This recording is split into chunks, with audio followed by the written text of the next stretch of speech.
So I think I was going a little bit fast in the previous two exercises. I will try to slow down now.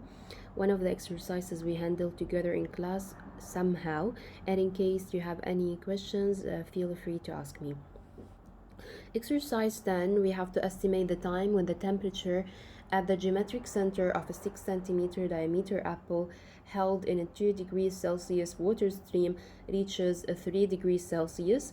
The initial uniform temperature of the apple is 15 degrees Celsius. The convective heat transfer coefficient in water surrounding the apple is 50 watt per meter square degrees Celsius.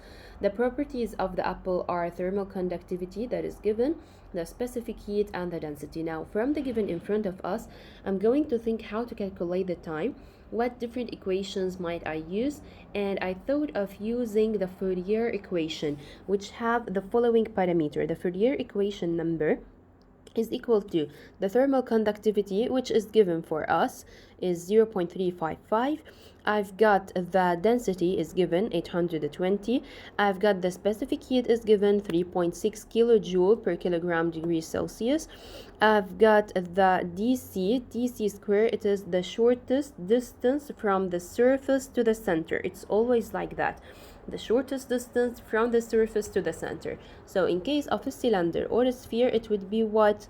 It would be the radius. And in case I'm speaking about an infinite slab, it would be half the thickness of the slab. Okay, now using this equation, I can calculate the t. But do I got the Fourier number? No. But can I calculate it? Yes. How can I do so? By calculating the Biot number. So the Biot number is HDC over K. I got all the values. I have the coefficient of the heat transfer. I've got the diameter. The diameter that I have in front of me is 0.06, but we said that DC is the shortest distance, so we're going to divide it by 2 over the thermal conductivity that is also given 0.355, and the Biot number would be 4.23. Now, is 4.23 between 0.001 and 1000? Yes, it is. So we can calculate it using the Fourier number, which is in the following equation that is written in the slides. I'm not very sure in which slide this was, but it was towards the end. Yeah, slide 69. And we calculated by this equation, which is 0.00756, the Biot number that we've got, to the power minus 0.3 plus 0.02. We have calculated the Fourier number as 0.025. Now we substitute it only in the up equation that I told you, and we calculate the t. But please be careful, because also I had some problems by calculating the t, knowing which factors to multiply and which factors to divide.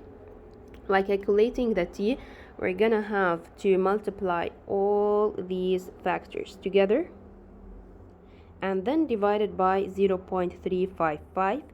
The result would be at the end 187.1 seconds, which is equivalent to 3.12 minutes.